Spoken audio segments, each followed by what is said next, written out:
ॐ अज्ञानतिमिरान्धस्य ज्ञानाञ्जनशलाकया चक्षुन्मिलितं येन तस्मै श्रीगुरुवे नमः। श्रीचैतन्यमनोभीष्टं स्थापितं येन भूतले स्वयं रूप कदा मह्यं ददाति सपदान्तिकम्। वन्देऽहं श्रीगुरो श्रीयुतपदकमलं श्रीगुरून् वैष्णवांश्च श्रीरूपं सग्रजातं सहगण रघुनाथान्वितं तं सजीवं साद्वैतं सावधूतं परिजनसहितं कृष्ण चैतन्यदेवं श्रीराधा कृष्ण पादान् सहगण ललिता श्रीविशाखान्वितांश्च नमो विष्णुपदाय कृष्णपृष्ठाय भूतले श्रीमते भक्तिवेदान्त स्वामिन् इति नामिने नमस्ते सारस्वती देवे गौरवाणी प्रचारिणि निर्विशेष शून्यवादी पाश्चात्य देशता वञ्चाकल्पतरुभ्यश्च कृपा सिन्धुभ्येव च पनं पावनेभ्यो वैष्णवेभ्यो नमो नमो महावदन्याय कृष्ण प्रेम प्रदायते कृष्णाय कृष्ण चैतन्य नाम्ने गौरतिशे हे कृष्ण करुणा सिंधु दीनबन्धो जगत्पते गोपेश गोपिकान्त राधाकान्त नमस्तुते तप्त कांचन गौरांगी राधे वृंदावनेश्वरी वृषभानुसुते देवी प्रणमामि हरिप्रिये जय श्री कृष्ण चैतन्य प्रभु नित्यानंद श्री अद्वैत गदाधर श्रीवासादि गौर भक्तवृंद हरे कृष्णा कृष्णा कृष्णा हरे हरे हरे राम राम राम हरे हरे ओम नमो भगवते वासुदेवाय ओम नमो भगवते वासुदेवाय ओम नमो भगवते वासुदेवाय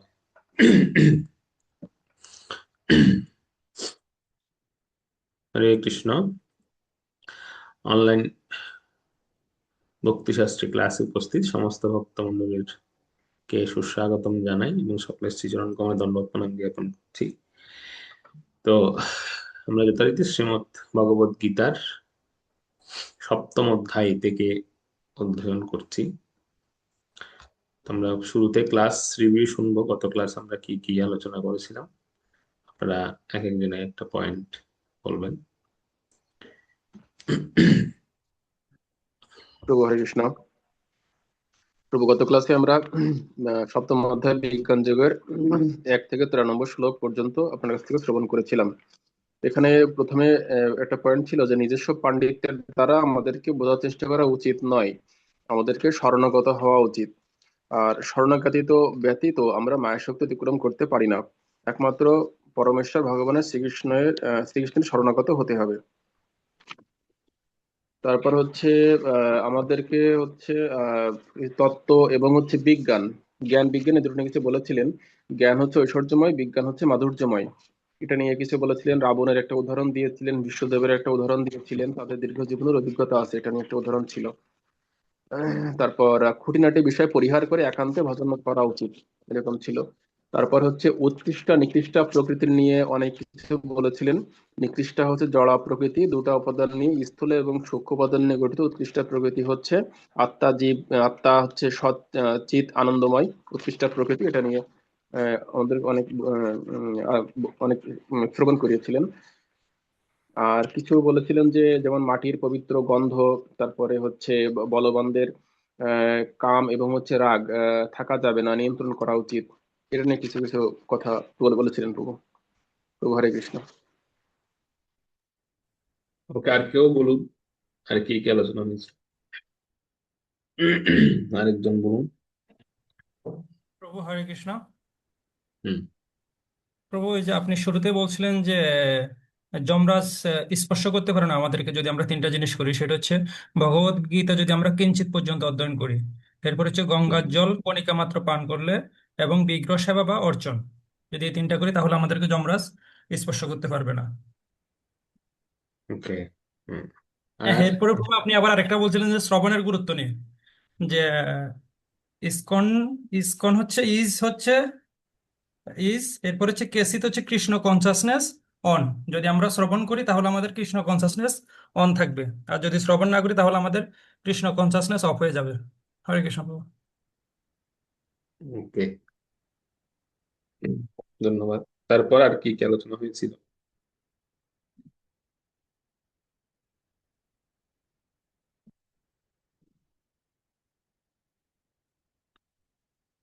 কখন প্রভু?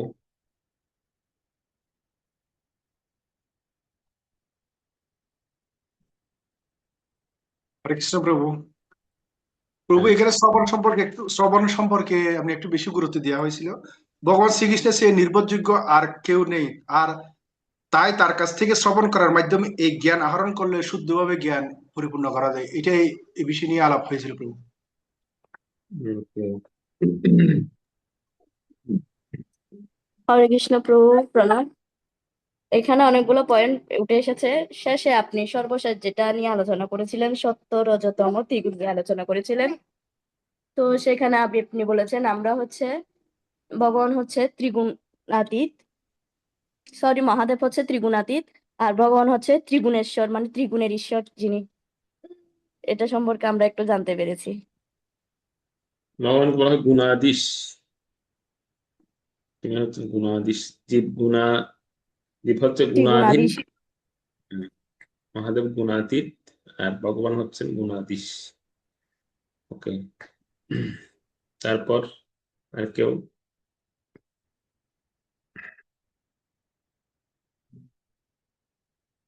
লাস্ট মানে শেষ করেছিলাম কোথায়, এটা কি বলতে পারবো? আমরা আমাদের শেষ প্রসঙ্গটা কি দিয়ে শেষ করেছিলাম?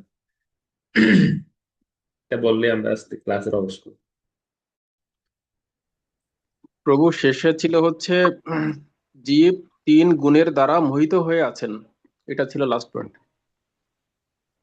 ওকে।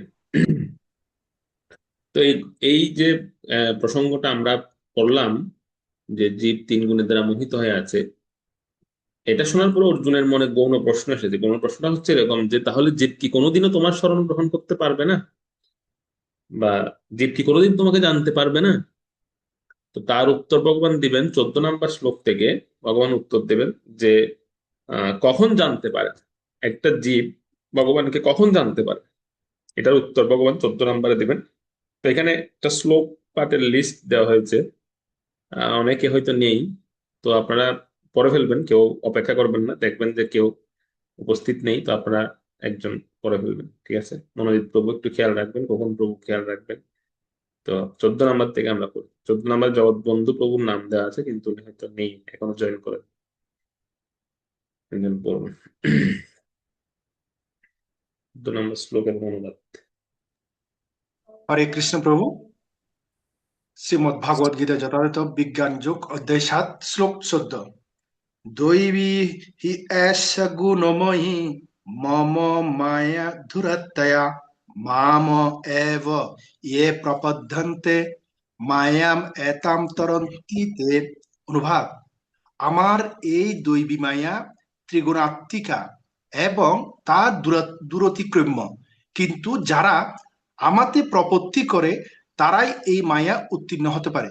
হরে কৃষ্ণ প্রভু। তো ভগবান প্রসেসটা বলে দিয়েছেন যে এই মায়া অতিক্রম করা যাবে কিভাবে। প্রসেসটা হচ্ছে কি, মামে বজে প্রপদ্যন্তে, যারা আমার প্রতি প্রপত্তি স্বীকার করেন বা করেছেন, তারাই এই আমার মায়া, দৈবী মায়া, এটা কিন্তু দূরতিক্রমণীয় এখানে বলা হচ্ছে। তো এটা একমাত্র তারাই পারবেন যারা ভগবানের প্রতি শরণাগত। আমরা একটু দেখি এই প্রসঙ্গে শিলা প্রভুপাদ কি বলেছেন, একজন পড়ুন এটি।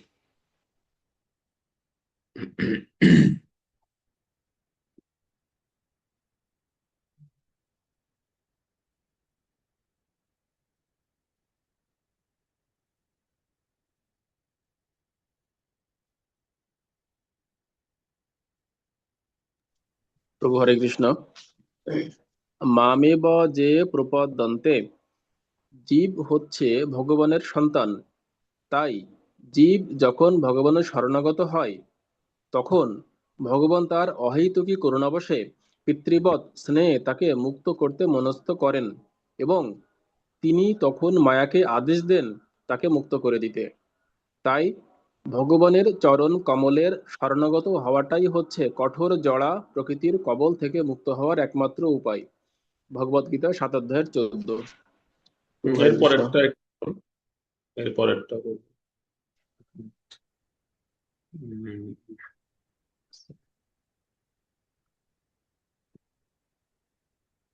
হ্যাঁ,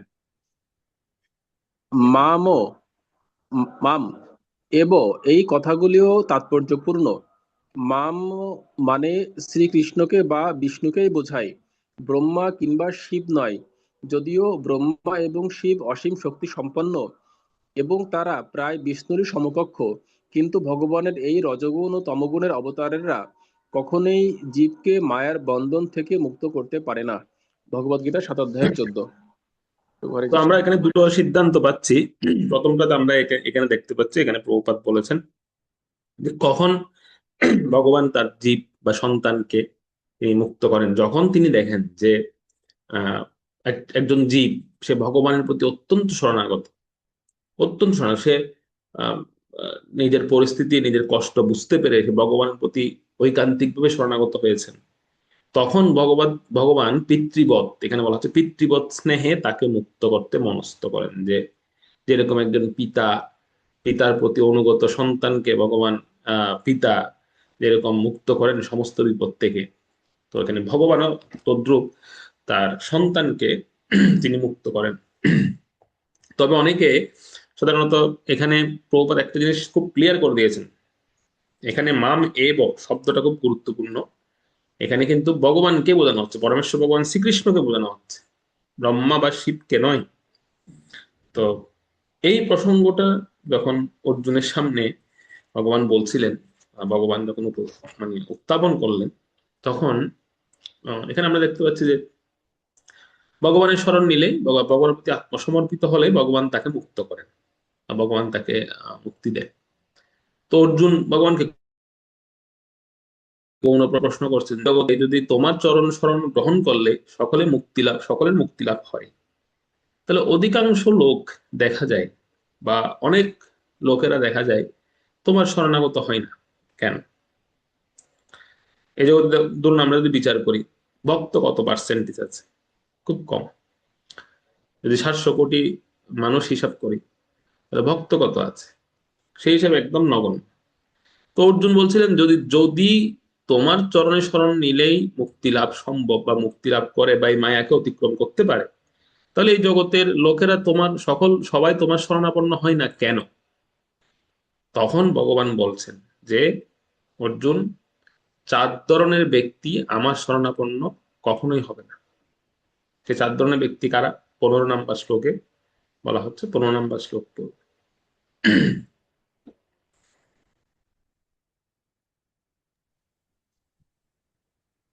তো 15 নম্বর শ্লোক হচ্ছে পলাশ প্রভু, উনি কি আছেন ক্লাসে? নেই। আচ্ছা।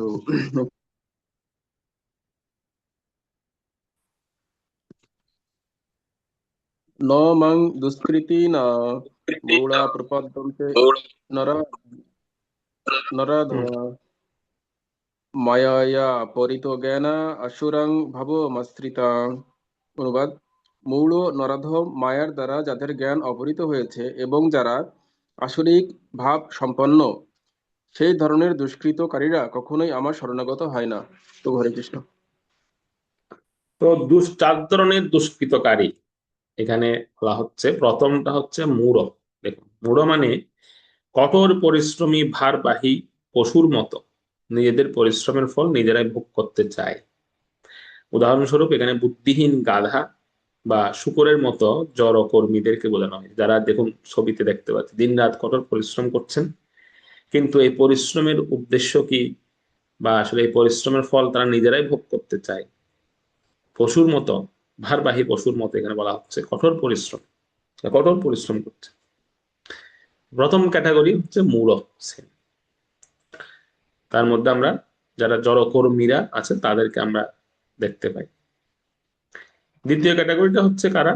দুষ্কৃতির মধ্যে হচ্ছে নরাধম। এই নরাধম শ্রেণী হচ্ছে একজন পড়ুন এটা, নরাধম কাদেরকে বলা হচ্ছে? হরে কৃষ্ণ। হুম। দুষ্কৃতী 2, নরাধম। সভ্য মানব জীবনের উদ্দেশ্য হচ্ছে পরম সত্য বা সর্বশক্তিমান পরম পুরুষ ভগবান শ্রীকৃষ্ণের সঙ্গে মানুষের নিত্য সম্পর্কের লুপ্ত চেতনার পুনঃজাগরণ করা। মনুষ্য শরীর পাওয়া সত্ত্বেও যে এই সুযোগের সদ্ব্যবহার করে না তাকে বলা হয় নরাধম। হুম। হরে কৃষ্ণ প্রভু। আচ্ছা, আপনারা আপনারা কেউ বলতে পারেন এই এই এই ক্যাটাগরিতে আমরা কাদেরকে নিতে পারি, মানে কারা পড়তে পারে এই ক্যাটাগরিতে, নরাদম শ্রেণী? কারো কোনো আইডিয়া আছে?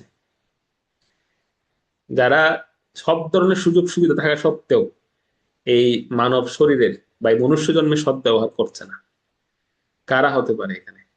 কেউ বলুন তো দেখি, আমরা কাদেরকে ফেলতে পারি এই ক্যাটাগরিতে? আগের ক্যাটাগরি ছিল মানে কি বলে, কর্মীরা। এখন এরা কারা? হ্যাঁ, ললিত মোহন প্রভু বলুন। ভক্ত ঘরের ছেলে মেয়েগুলা। ভক্তগণের ছেলে মেয়ে? আচ্ছা, না, ভক্তগণের ছেলে মেয়েরা তো তাদের জীবনটাকে মানে সদ্ব্যবহার করছে বা ভক্তিপথে তারা হয়তো যাচ্ছে না তাদের। হ্যাঁ, যারা ভক্তিপথে যাচ্ছে না, ভক্ত করে জন্ম নেওয়ার পরও আহ তাদেরকে আমরা নিতে পারি, কিন্তু স্পেসিফিক এই এই যে নরাধম ক্যাটাগরি, এটা কাদেরকে নিতে পারি আমরা এই ক্যাটাগরিতে?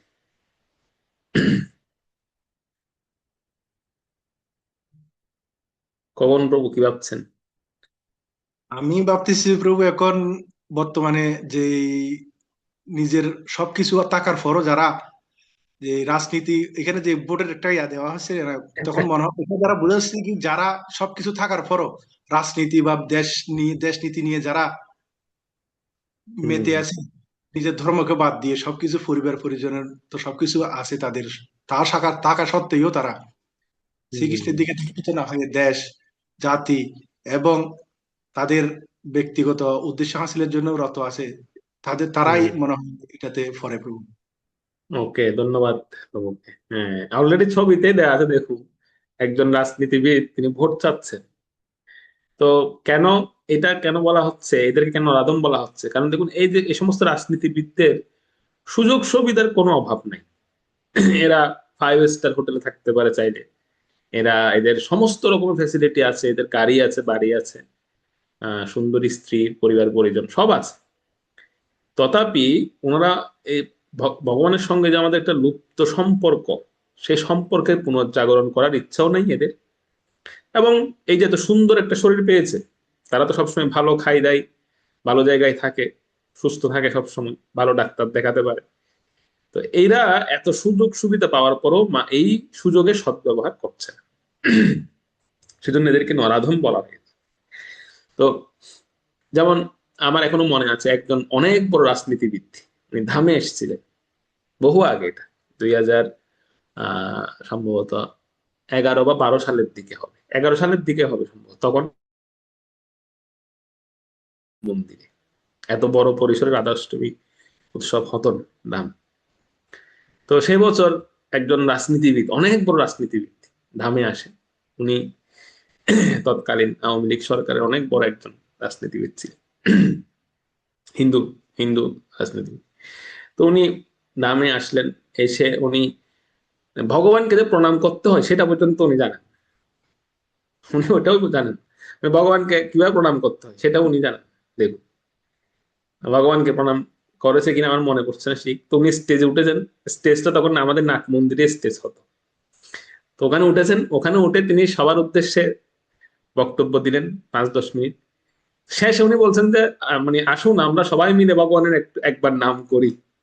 তো নাম বলতে গিয়ে উনি হরে কৃষ্ণ মহামন্ত্র 16 নাম 32 অক্ষরটাও বলতে পারেন। উনি বলছেন যে হরে কৃষ্ণ রাম রাম হরে হরে, এভাবে শেষ করে দিয়েছে। মানে পুরো যে 16 নাম ভগবত নাম বা ভগবানের যে 16 নাম 32 অক্ষর, পূর্ণাঙ্গ যে হরিনাম, পূর্ণাঙ্গ হরিনামটা উনি বলতে পারেন। তাহলে দেখুন, জীবনের শেষ পর্যায়ে তখন তিনি সারা জীবন কত সুযোগ সুবিধা উনি পেয়েছেন, কত রকমের ফ্যাসিলিটিস উনি পেয়েছেন, কিন্তু তথাপি এই মানব জীবনের, এই যে মনুষ্য শরীরের সদ্ব্যবহার যারা করতে পারে না, তাদেরকে এখানে নরাদম বলা হয়েছে। তো ছিল বলদেব বিদ্যাভূষণ ঠাকুর, আমাদের গৌড়ীয় বৈষ্ণব সমাজের যিনি অনেক বড় আচার্য, তিনিও কিন্তু খানিকটা নরাদম বলেছেন। কাদেরকে জানেন? যেটা আমাদের ললিত মোহন প্রভু বলেছেন, যে আমাদের ভক্তগণের সন্তান যারা, এটা হচ্ছে বলদেব বিদ্যাভূষণ ঠাকুর বলেছেন, যে মনুষ্য শরীর পেয়ে ভালো সুযোগ পেয়ে, ভালো সংস্থায় এসে, মানে ইসকনের মতো বা একটু একটি ভালো সংস্থায় এসে, একজন সৎ গুরুদেব পেয়ে, ইসকনে যে সমস্ত গুরুগণ দীক্ষা প্রদান করছেন সেরকম সৎ গুরুদেব পেয়ে, এবং ভক্তিমতী বাবা মা পেয়ে, পাওয়ার পরেও যারা ভক্তি জীবনে অগ্রগতি সাধন করছেন না, বা যারা কিছুই করছেন না, তারা হচ্ছে নরাধম। এই কথাটা কে বলছেন? এই কথাটা বলছেন ছিল বলদেব বিদ্যাভূষণ ঠাকুর। ছিল বলদেব বিদ্যাভূষণ ঠাকুর। আমরা সাধারণত নরাধম অর্থ আমি বললাম, আমরা রাজনীতিবিদদের উদ্দেশ্য করে এই জিনিসটা বলছি ঠিক, কিন্তু ছিল বলদেব বিদ্যাভূষণ ঠাকুর বা আমাদের যত মহান আচার্যরা আছেন, ওনারা কিন্তু ভক্ত সমাজে প্রচার করতেন। ওনাদের উদ্দেশ্য নয় বাইরের, বাইরে প্রচার করতেন, কিন্তু ভক্ত সমাজে বেশি প্রচার করতেন।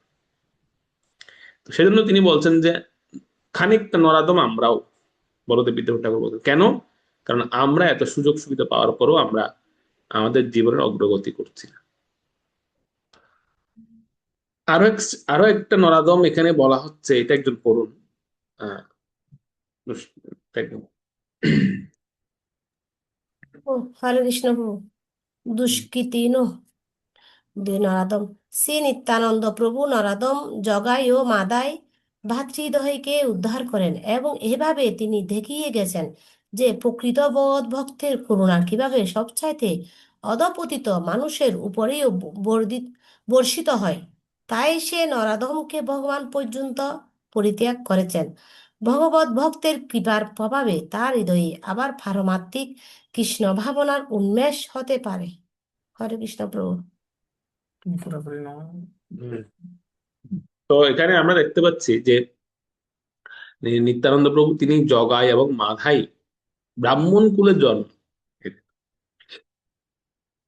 ব্রাহ্মণ কুলে যাদের জন্ম, জগন্নাথ এবং মাধব, সংক্ষেপে জগাই মাধাই, এদেরকে, এরা ব্রাহ্মণ কুলে জন্ম হওয়ার পরও বা এরা ব্রাহ্মণ কুলের কোনো সংস্কার এদের ছিল না।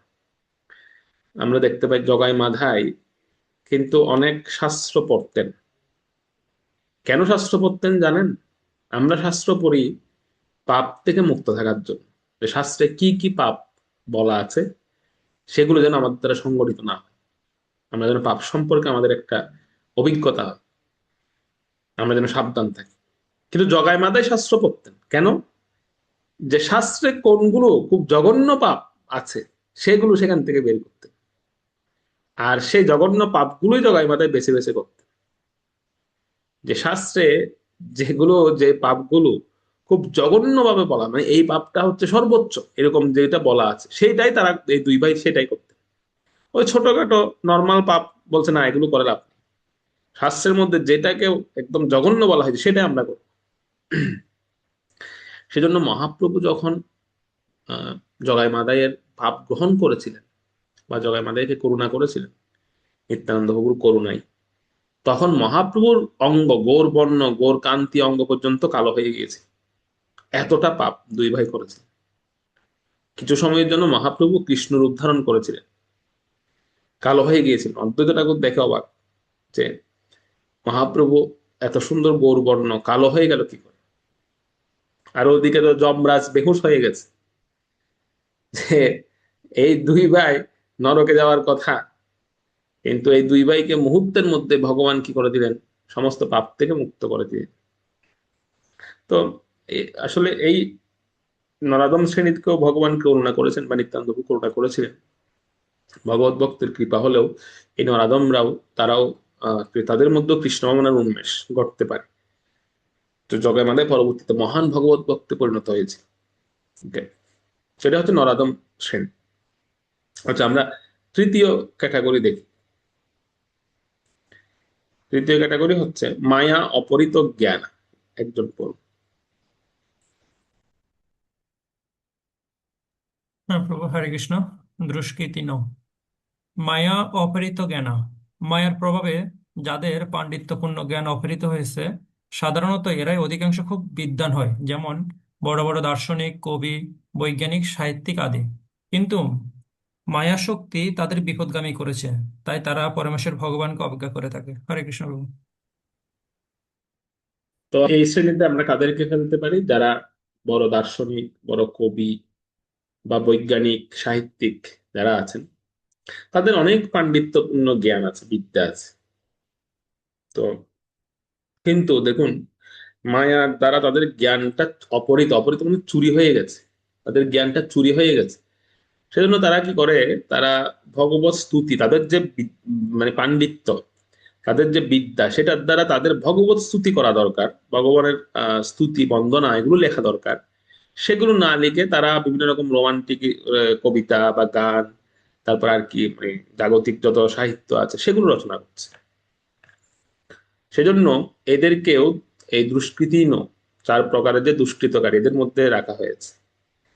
যারা এরকম পাণ্ডিত্য বা এরকম জ্ঞান পাওয়ার পরেও যাদের সেই জ্ঞান অপহৃত বা চুরি হয়ে গেছে, প্রকৃত জ্ঞান চুরি হয়ে গেছে, যেটা আহ, অজ্ঞান সেটাই প্রকাশ পেয়েছে। তো সেই শ্রেণীটা হচ্ছে মায়া অপহৃত জ্ঞান। এবার চতুর্থ ক্যাটাগরি খুব ডেঞ্জারাস, এটা 4 নম্বর ক্যাটাগরিটা খুব ভয়ঙ্কর। সেটা কি? আসুরম ভাবমাশ্রিতা। একজন করুন এটি। হরে কৃষ্ণ প্রভু। আসুরম ভাবমাশ্রিতা, মায়াবাদী, এই ধরনের মানুষেরা নির্লজ্জভাবে নাস্তিক। ভগবান কখনোই এই জগতে অবতরণ করতে পারেন না। ভগবান নির্বিশেষ ব্রহ্মের অধীন। এই সমস্ত নাস্তিকেরা স্বকল্পিত অপ্রামাণিক একাধিক অবতারদের অবতারণা করেন। এই ধরনের মানুষদের জীবনের একমাত্র লক্ষ্য হচ্ছে ভগবানের নিন্দা করা। হম তো দেখুন, এই 4 শ্রেণী মানে এই শেষ যে শ্রেণীটি আসুরম ভাবমাশ্রিতা, এটা হচ্ছে কিরকম? প্রথমত হচ্ছে এরা মায়াবাদী হয়, ভগবানকে মানেন না, নাস্তিক হয়। এবং আহ, কিছু কিছু শ্রেণী যারা আপনার এরকম আমাদের বর্তমান সমাজে অনেক আছে, অনেক প্রচুর আছে। এবং তারা ভগবানের অবতরণ স্বীকার করে না, নির্বিশেষ ব্রহ্মের অধীন ওরা মনে করেন ভগবান। এবং একটা পর্যায়ে গিয়ে তারা নিজেদেরকে অবতার বলে দাবি করেন। এই যে ছবিতে দেখতে পাচ্ছেন, মানে ভগবান রামচন্দ্রের জায়গায় নিজের মুখ বসিয়ে দিয়েছে, তারপরে কৃষ্ণের জায়গায় নিজের মুখ বসিয়ে বানাচ্ছেন, মহাপ্রভুর জায়গায় নিজের মুখ বসিয়ে বানিয়ে দিচ্ছেন। তারা নিজেকে ভগবান বলে তারা ওনারা দাবি করছে। একটা পর্যায়ে গিয়ে এরকম হয়ে যাচ্ছে। এবং সর্বশেষ গিয়ে ওনাদের উদ্দেশ্য হয় ভগবানের নিন্দা করা। এ হচ্ছে ওনাদের উদ্দেশ্য। আচ্ছা, এখন আপনাদের কাছে প্রশ্ন, এই 4 শ্রেণী যেটা আমরা দেখলাম এতক্ষণ, এরা কি ভগবত ভক্ত হতে পারবে বা ভক্তে পরিণত হতে পারে? শুদ্ধ ভক্তে পারে কি পারে না? আপনাদের কি মত? এরা কি পারবে নাকি পারবে না? যে 4 শ্রেণী আমরা আলোচনা করলাম, বলুন। না, এরা পারে না। এরা পারবে না, আচ্ছা, আমরা যখন বলতে পারবে না, আর বাকিরা কি বলে দেখি, এরা কি পারবে না পারবে না?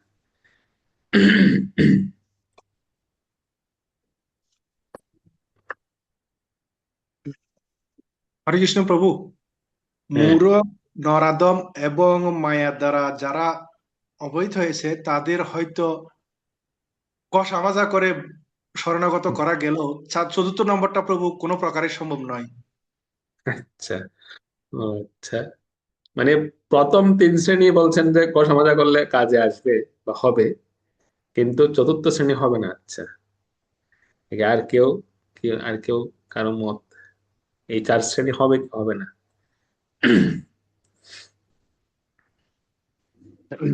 প্রভু হরে কৃষ্ণ। হুম, প্রভু, এরা সবাই আসলে দুষ্কৃতী। হুম, আমি নিজেও দুষ্কৃতির মধ্যে পড়ি। এখন এখন হচ্ছে মানে এটা ভগবানের কৃপা। এখন কৃপা ভগবান কাকে করবেন এটা তো ভগবানের উপরে নির্ভর করে।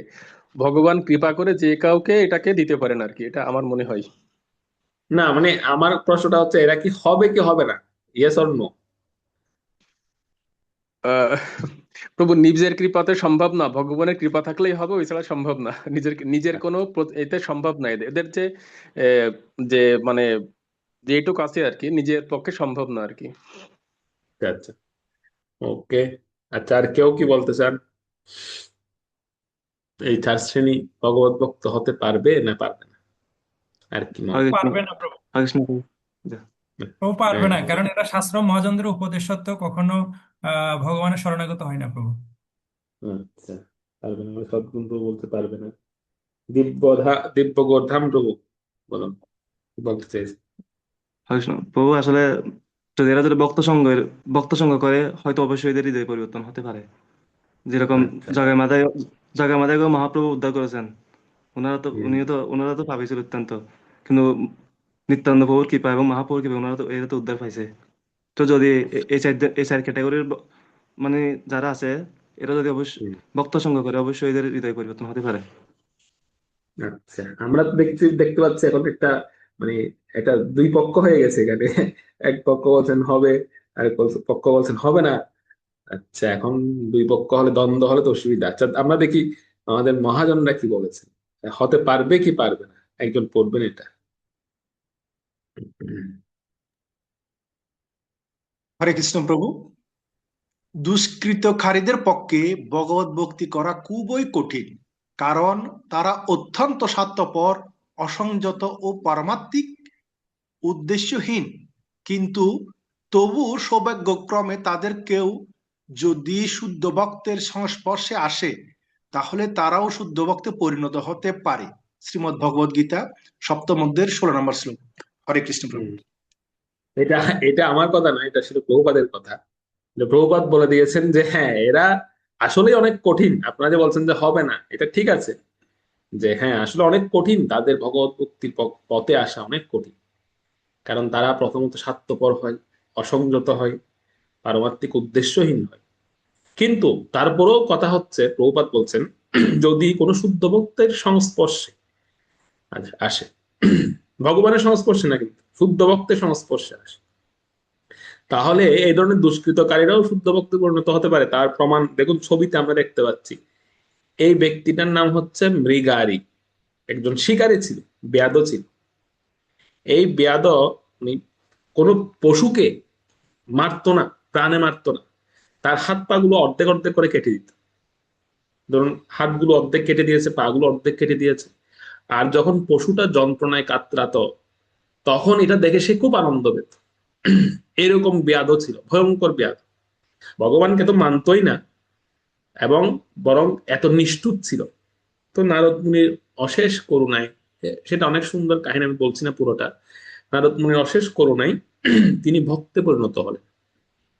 এমনকি নারদ মুনিকেও মারার জন্য এসেছিলেন, কিন্তু পরে তিনি ভক্তে পরিণত হলেন। আর এমন ভক্ত হয়েছিলেন, এই যে দেখতে পাচ্ছেন ছবিতে, উনি নারদ মুনি হচ্ছেন ওনার গুরুদেব। নারদ মুনিকে দেখে উনি প্রণাম করতে যাচ্ছিলেন, কিন্তু প্রণাম করতে গিয়ে উনি দেখতে পেলেন যে সেখানে কিছু পিঁপড়া, মানে সেই ভূমির উপর কিছু পিঁপড়া হেঁটে যাচ্ছে, একটা পিঁপড়ার লাইন হেঁটে যাচ্ছে।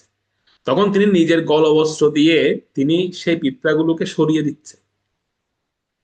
দিয়ে তারপর তিনি প্রণাম করছেন। এই দৃশ্যটা দেখে নারদ মুনি চিন্তা করছিলেন তখন, যেই ব্যক্তিটি একটা সময় পশুদেরকে অত্যাচার করতো, পশুদের উপর এরকম অমানবিক মানে অত্যাচার, সে একই ব্যক্তি আজকে সামান্য পিঁপড়া দেখে, পিঁপড়া কি আসে যে আমরা নিজেরাও তো দেখি না, আমরা হাঁটার সময় এত এত কিছু খেয়াল করি নাকি, বা প্রণাম করার সময় আমরা এত কিছু খেয়াল করি না। কিন্তু একজন শুদ্ধ ভক্তের সংস্পর্শে দেখুন আসার পরে একজন ভক্তের মধ্যে কতটা পরিবর্তন হতে পারে, যে সামান্য পিঁপড়াকে দেখে তিনি নিজের অঙ্গবস্ত্র দিয়ে তিনি সেই পিঁপড়াকে সরিয়ে দিচ্ছেন, তারপর তিনি প্রণাম করছেন। মানে কতটা করুণা ওনার মধ্যে জাগতে পারে। তো সেজন্য প্রভুপাদ এখানে লিখছেন যে এই সমস্ত দুষ্কৃতকারীরা ভক্ত হতে পারবে, শুদ্ধ ভক্ত হতে পারবে, শুধু ভক্ত নয়, যদি সৌভাগ্যক্রমে কোন শুদ্ধ ভক্তের সংস্পর্শে তারা আসে। এটা হচ্ছে আমাদের সাধারণ নীতি এই শ্লোক থেকে। আমরা যে প্রিন্সিপালটা পাই সেটা হচ্ছে কি, হ্যাঁ আসলে দুষ্কৃতকারীদের পক্ষে আসাটা অনেক কঠিন, কিন্তু এরাও আসতে পারবে যদি শুদ্ধ ভক্তের সংস্পর্শ পায়। ঠিক আছে, ওকে। তো আমরা 4 ধরনের দুষ্কৃতকারী দেখলাম। এবার এরা যারা ভজনা করে না তাদের ক্যাটাগরি আমরা দেখেছি। এবার ভগবান বলবেন কারা ভজনা করেন। 4 ধরনের সুকৃতিবান, 16 নম্বর শ্লোকে পড়ুন।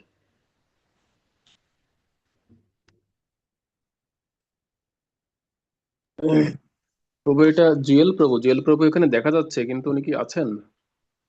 জুয়েল প্রভু আছেন তো?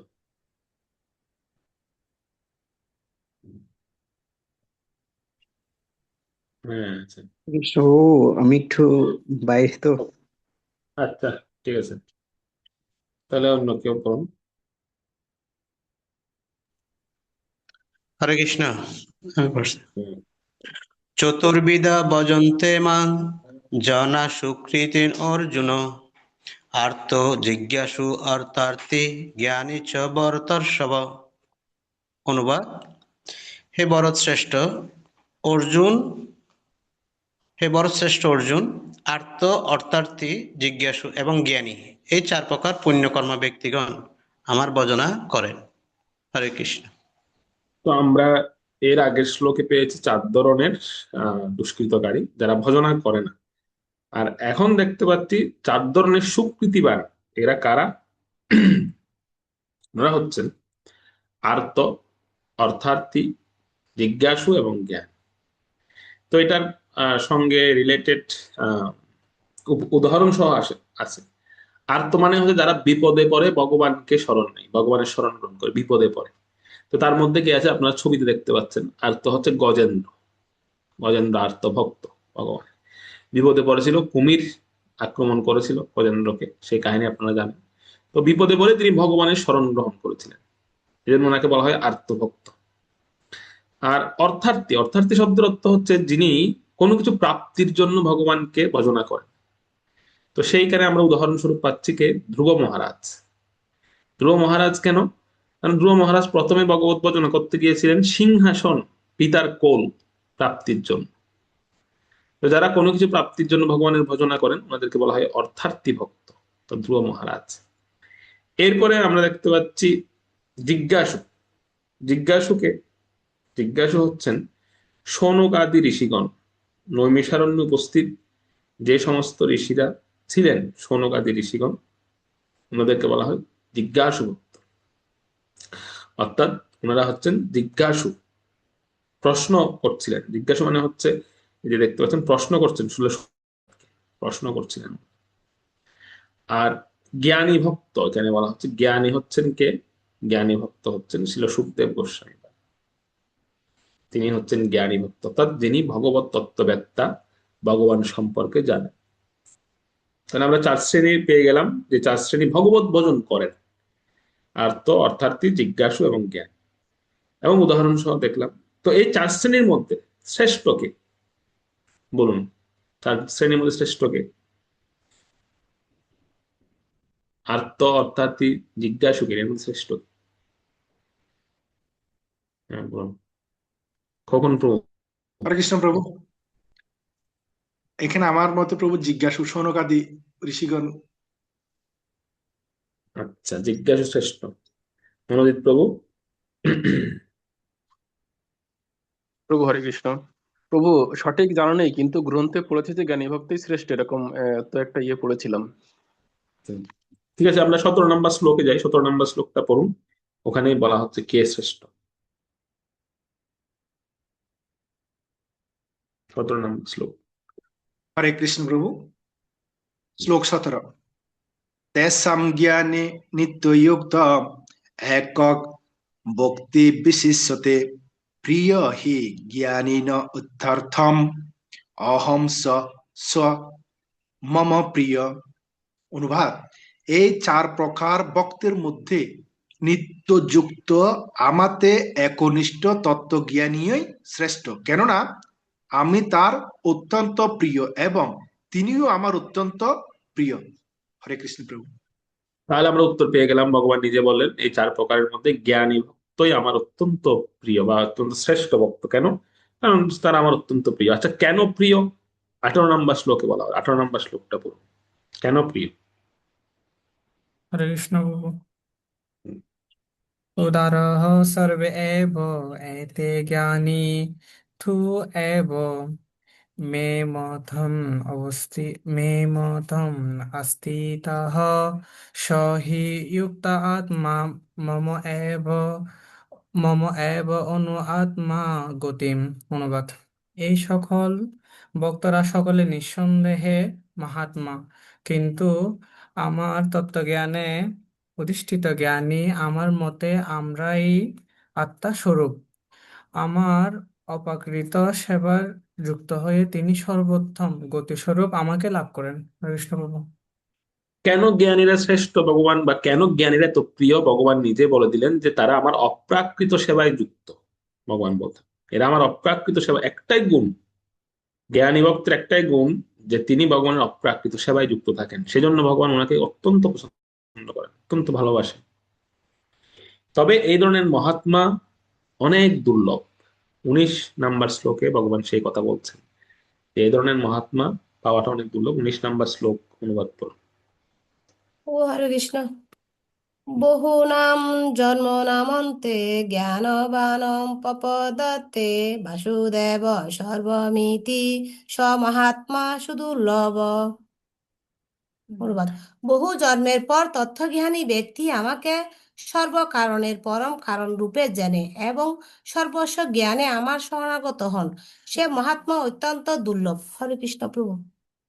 তাহলে আমরা সিদ্ধান্ত পেলাম কি, যে এই ধরনের জ্ঞানী কি সুলভ নাকি দুর্লভ? তো ভগবান নিজে বলেন এই ধরনের জ্ঞানী ভক্ত সত্যিকার অর্থে দুর্লভ। তারা আসলে দুর্লভ, কেননা এরা বহু জন্ম বা বহু আহ, আরাধনার পর বা অনেক কিছুর পরে এরা আসলে ভগবান আমাকে জানতে পারে, ভগবানকে তত্ত্বতে জানতে পারে। তো আবার অনেকে আছে দেখবেন জ্ঞানী কিন্তু ভগবানের সেবা করতে চায় না, অনেক জ্ঞান কিন্তু অপ্রাকৃত সেবায় যুক্ত না। সেজন্য ভগবান বলছেন যে এই ধরনের জ্ঞানী এবং আমার প্রেমময়ী সেবায় যুক্ত ভক্ত আসলে দুর্লভ, বহু বহু জন্ম লাগে। কারণ আমাকে জানতে যেহেতু অনেক সময় লাগে, তো এই ধরনের ভক্ত অনেক দুর্লভ।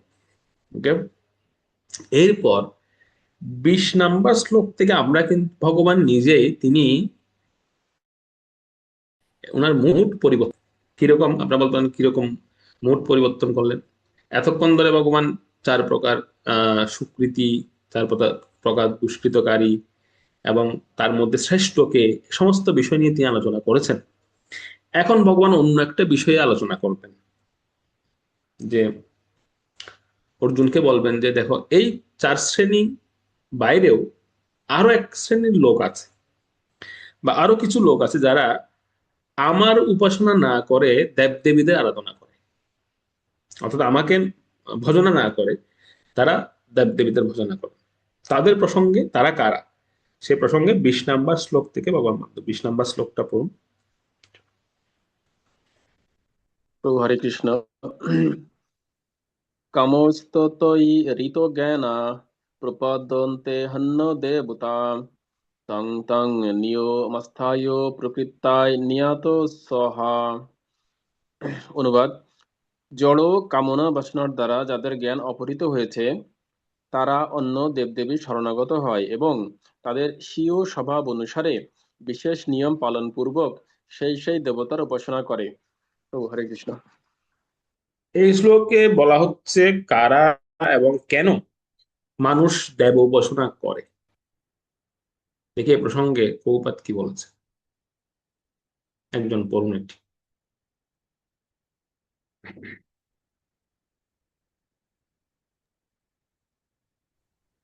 হরে কৃষ্ণ প্রভু।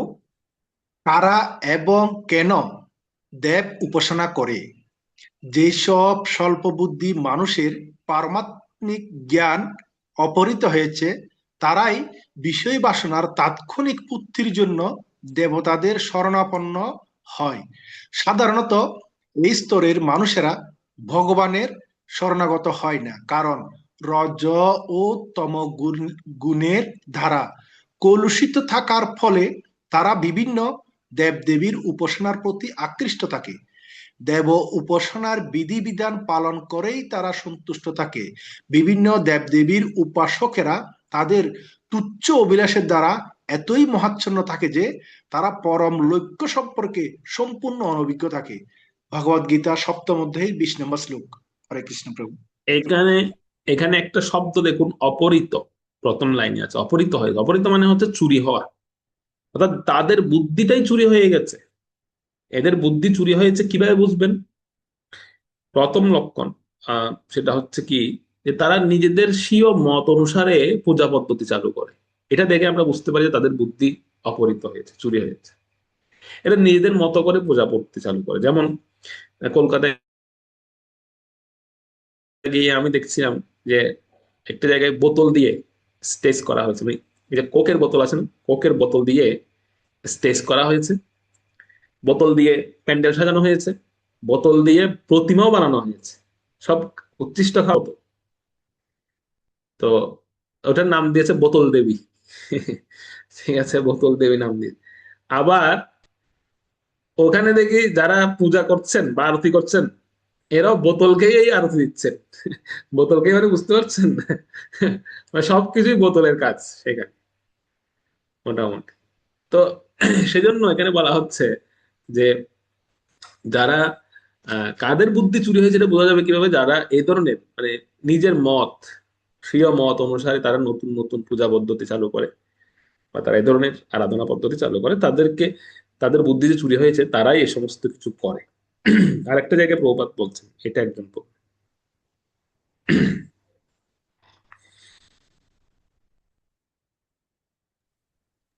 হরে কৃষ্ণ প্রভু, কারা এবং কেন দেব উপাসনা করে? যে জীব তার যথার্থ আলোয় ভগবত ধামে ফিরে যেতে চায়, তার কাছে জাগতিক কামনা বাসনাগুলি হচ্ছে এক একটি প্রতিবন্ধক। তাই শুদ্ধ ভক্তকে ভগবান জাগতিক সুখ স্বাচ্ছন্দ্য ও ভোগ ঐশ্বর্য দান করেন না, যা অল্প বুদ্ধিসম্পন্ন মানুষেরা আবার সেগুলি লাভ করবার জন্য দেব উপাসনায় তৎপর হয়। ভগবদ্গীতা সপ্তম অধ্যায় 22 নম্বর শ্লোক। জাগতিক কামনা বাসনা, এটা আমাদের জন্য প্রতিবন্ধক বা বাধা। সেজন্য শুদ্ধ ভক্তকে এ সমস্ত কিছু ভগবান দান করেন না সাধারণত। এগুলো যারা ভোগ করতে চায় তাদেরকে ভগবান দেন। যেমন ছবিতে আপনারা যে মাতাজিকে দেখতে পাচ্ছেন, উনি হচ্ছেন অনেক বড় একজন মডেল পাশ্চাত্য জগতে। উনি কৃষ্ণবর্ণামৃতে আশ্রয় গ্রহণ করার পরে উনি এই ভগবত ভক্তি অনুশীলন করছেন এবং এরকম এই ধরনের ড্রেস পরেছেন। মডেল মানে আপনারা বুঝতে পারছেন উনি আগে ওনার জীবনটা কিভাবে লিড করেছেন। কিন্তু ভক্তি জীবন আসার পরে উনি এভাবে বৈষ্ণবীয় বেশভূষা গ্রহণ করেছেন এবং তিনি একটা কমেন্টসে বলছিলেন যে আমার জীবনে জাগতিক সুখ স্বাচ্ছন্দ্যের বা ভোগ ঐশ্বর্যের কোনো অভাব ছিল না, কিন্তু তথাপি আমি একটা জিনিস পাচ্ছিলাম না, সেখানে আমি শান্তি খুঁজে পাচ্ছিলাম না। আর এই কৃষ্ণবর্ণামৃত গ্রহণ করার পরে আমি প্রকৃত শান্তি, প্রকৃত যে সুখ, সেটি আমি পেয়েছি। সেজন্য অনেকেই দেব দেবীদের আরাধনা করেন জাগতিক সমৃদ্ধি, জাগতিক সুখ শান্তি বা জাগতিক ভোগ ঐশ্বর্য যেগুলো লাভ করার জন্য, কিন্তু প্রকৃত অর্থে সেখানে কোনো সুখ সমৃদ্ধি বা সুখ স্বাচ্ছন্দ্য নেই। তারপরও মানুষ তৎপর হয়ে সেগুলোর জন্য করছে, তৎপর হয়ে করছে। তো অ্যাকচুয়ালি হচ্ছে দেবতাদের তাদের ভক্তদের আকৃষ্ট করার কোনো ক্ষমতা নেই। তো সেজন্য ভগবান পরমাত্মা রূপে যখন দেখেন যে কোনো জীবের, বিশেষ কোনো দেবতাদের প্রতি খুব আসক্ত সে বা পূজা করতে চায়, তখন ভগবান কি করেন, ভগবান বলেন আচ্ছা ঠিক আছে, তোমার শ্রদ্ধাটাই অটুট থাকুক। ভগবান শ্রদ্ধাটা ভাঙেন না, তিনি শ্রদ্ধাটা দেন ওই দেবতার, বিশেষ দেবতার প্রতি। সেটা কোথায় বলা হচ্ছে? 21 নম্বর শ্লোকে বলা হচ্ছে। 21 নম্বর শ্লোক অনুবাদ করব। প্রভু হরে কৃষ্ণ। য য যম যম তনু ভক্ত শ্রদ্ধয়া অর্চিতমিচ্ছতি তস্য তস্য চলম শ্রদ্ধাম তাম এব বিদদাম অহম। অনুবাদ: পরমাত্মা রূপে আমি সকলের হৃদয়ে বিরাজ করি। যখনই কেউ দেবতাদের পূজা করতে ইচ্ছে করে, তখনই আমি সেই সেই ভক্তের তাতেই অচলা শ্রদ্ধা বিধান করি। হরে কৃষ্ণ প্রভু। তো এখানে আমরা দেখতে পাচ্ছি আহ ভগবান কি করেন, তিনি যখনই কোনো ব্যক্তি এরকম দেবতা আরাধনা করতে চান, তখন ভগবান তাকে সেরকম ভক্তি দান করেন। তো কৃষ্ণ আর অন্য দেবতার রূপের মধ্যে সাধারণত আমরা এই জিনিসটা দেখতে পাই, পার্থক্য দেখতে পাই। যেমন বিভিন্ন দেব দেবীদের রূপ দেখবেন খুব ভয়ঙ্কর, বা ওনারা কোনো না কোনো যুদ্ধে বা বিভিন্ন কর্মে লিপ্ত, কিন্তু ভগবত রূপটা কেমন, অত্যন্ত মোহনীয়। ভগবানের যে দ্বিভুজ মুরলীধর শ্যাম সুন্দর রূপ, অত্যন্ত মোহনীয়, সাধারণত আকৃষ্ট হবেই মানুষ। তো ভগবান এটাও বলছেন যে দেবতারা যে ফল প্রদান করেন সেটা কিন্তু আমার থেকে দেওয়া ফল, আমি তাদেরকে দিই বলে তারা দিতে পারে, না তারা দিতে পারত। 22 নম্বর শ্লোক পড়ুন, 22 নম্বর শ্লোকে বলা হচ্ছে। 22 নম্বর শ্লোক হরে আমার। কৃষ্ণ। সতয়া শ্রদ্ধয়া যুক্ত তস্য আরাধনম ইহতে লভতে চ তত কামান ময়ৈব বিহিতান হি তান। অনুবাদ: সেই ব্যক্তি শ্রদ্ধাযুক্ত হয়ে সে দেবতার আরাধনা করেন এবং সেই দেবতার কাছ থেকে আমারই দ্বারা বিহিত কাম্য বস্তু অবশ্যই লাভ করেন। তো দেবতারা ভগবানের থেকে যেটা প্রাপ্ত হন সেটাই আমাদেরকে দেন। এখন প্রশ্ন হচ্ছে আপনাদের কাছে, ভগবান সরাসরি দিক আর দেবতা এনে দিক, আমার তো পেলেই হলো নাকি? মানে ভগবান সরাসরি দিক বা দেবতা এনে দিক। ঠিক আছে, আমার তো আমি যদি পাই তাহলে তো হচ্ছে। আমার এত কে দিচ্ছে, কার থেকে এনে দিচ্ছে, এত কিছু দেখার দরকার কি? আপনাদের কি মত? খোকন প্রভু কি ভাবছেন? পেলেই তো হলো নাকি? দেবতা এনে দিক আর ভগবান দিক নাকি? না প্রভু। ওমা, না প্রভু কেন? ধরুন এই যে আহ, আমরা আমরা যে অনেক সময় মন্ত্রী এমপিদের কাছে যাই, তাদের কাছ থেকে সুযোগ সুবিধা আমরা চাই। তো তারা অনেক সময় বলে যে প্রধানমন্ত্রী যদি আমাদেরকে দেয় তাহলে আমরা দেব। তো এখন ধরুন যে কোনো ভাবে মন্ত্রী এমপি আপনাকে সুযোগ সুবিধাটা দিল, তো সেটা প্রধানমন্ত্রী দিক আর মন্ত্রী এমপি দিক, আপনি তো সুবিধাটা পাচ্ছেন।